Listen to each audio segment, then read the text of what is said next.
Welcome back to worldwidegiantgrowers.com. We're at the Bubba and Eri patch. It's August 2nd. The plants have really started to take off now. We're like a month behind schedule. So if you're comparing this, typically it would be like July 2nd or even earlier, a week earlier we'd be at this point. What I have here is a male flower. You can tell the male flower by the little pistil. Some of you can probably relate. Little pistil. And here you go, no pumpkin at the base. Okay, that's a male flower. The female flower has a pumpkin at the base. There's a female, there she is. Now this pumpkin really should have this leaf pulled away so it doesn't scratch the pumpkin. This one here we've tried to pollinate. This is Pete Casper's 15-something, his 2145 Selfed. And we're having problems, it doesn't want to pollinate. All right, there's a skeeter. I'm getting you, skeeter. And here we go. But it's only like 60 degrees right now. So I'm going to lay the male flower there. And I'm going to come back in a few. I'm not too worried about a pure pollination. I just want to get one pollinated on here. So we got to, maybe we can grow a 500 pounder on here. Maybe a 700 or 800 pounder for the kids. Or for some purposes. But look at the beautiful plants. Here's beautiful, gorgeous plants. They're doing great. They love the sandy soil at Eri's. And there's our stump covers in the middle. Don't forget your stump covers. If your stumps stay constantly wet and you're watering the stump, do not water your stump. Big mistake for new growers. They go up to the crown or the stump of the plant and they dump all the fertilizers around there because they figure that's the biggest source of nutrient uptake. It is not. When a plant is this big, the roots have grown out in a 20-foot circle.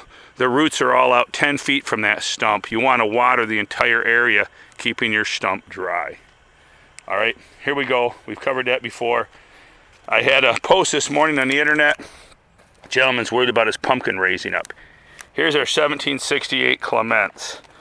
All right, she's doing quite well. I love the shape. Look at the shape of that pumpkin. She is long, reasonably wide, and actually reasonably tall. Great shaped pumpkin. This is from my 1768 Clements, which was the 2009 Wallace. Times the Kent. Chris Kent that year grew a 1600 pounder. It was like my fourth smallest pumpkin that year was a 1609 pound pumpkin. Anyhow, here you go. Here's your stem position. What we're doing here is you put little foam blocks under the vines, get them up off the ground, sever the roots. We're no longer at a championship level growing, so I'm not worried about keeping roots attached. If you're just growing a 1,000-pound pumpkin, you don't need to try to keep them roots in socks or anchored. You're just trying to grow a 1,000-pounder. Okay, let me give you a good view of the stem. You just want to make sure that the pumpkin does not break off the vine as it rises up. It needs to be free. Keep the vine free. Keep raising it up, adding more blocks as needed. I've already slid this pumpkin back like 3 times manually by hand. Keep a sheet on your pumpkin. You don't want the skin hardening early. Also, it keeps, Todd Cotterman, the Birdman, pointed this out to me last week, throwing a sheet on them, the deer can't see them. His neighbor had a deer come in, eat the pumpkin, because he had no sheet on it. The deer can't see Casper the ghost. So hence, we play hide and seek with the pumpkins. Now the deer doesn't know what it is. There you go. There you have it. But hey, keep them growing. We got big, beautiful green plants. We have another one over here on the Cotterman, the 1794 Cotterman. We have a nice apple-shaped pumpkin with, I'm concerned, our vine position on this one's not so good.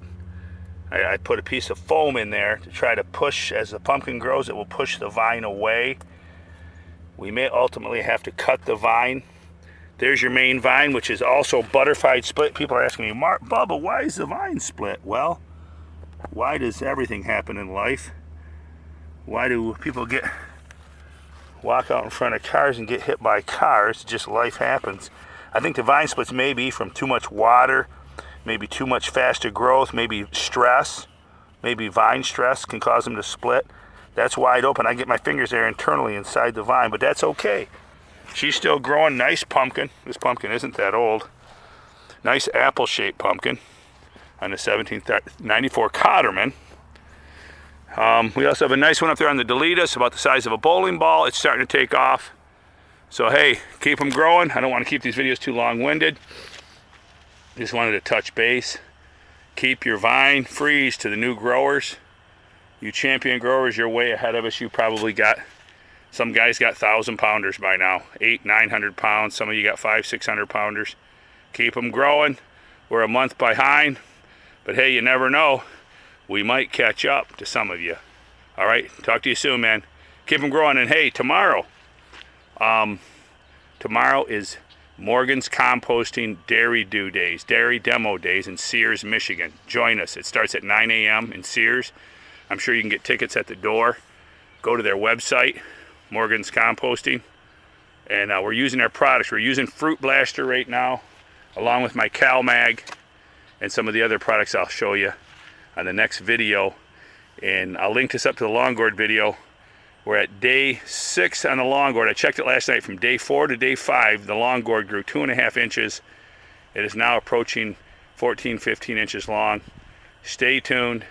In 4 days, I will have a day 10 long gourd video, and we will see if it's trucking along as fast as John Harnica says they should be, at 8 to 10 inches of growth per day at day 10.